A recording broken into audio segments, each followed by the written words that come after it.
Thank you for joining us at Exemplar Global. Today's conversation is a brief look at information and communications technology. There is an excellent article written by Sajid Iqbal at the Auditor online.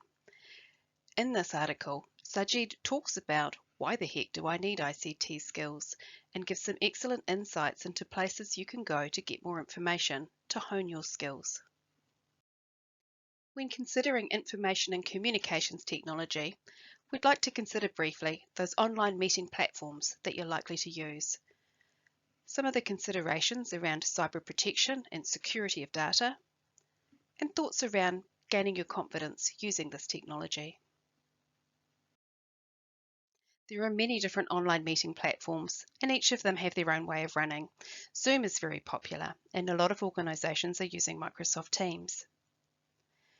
Before you run your first ICT audit, it's a good idea to make sure that you're familiar with your audio and video hardware, whatever the specifications and instructions for use may be, so that you know how to set it up and how to use it confidently.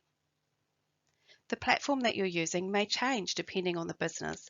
Some businesses have specific rules about which platforms they're allowed to use based on privacy and data sharing. As well as making sure you can do those basics on the platform you're running your audit on, such as screen sharing, it's also a good idea to develop a protocol for moderating the audit so that yourself and the auditee can be confident how things will move during the course of the audit itself. Cyber protection and security is extremely important. There are permission requirements required as you're going through your audit around the data that you're going to gather, and those permission requirements will have some strict rules in place around getting permission in writing, for example.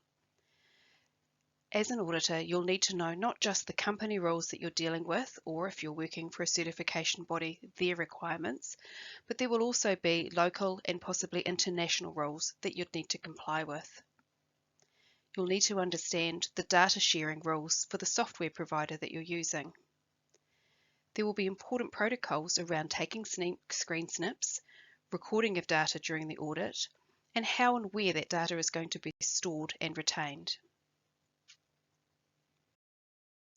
Whatever platform you end up using, the key here is to be confident with it.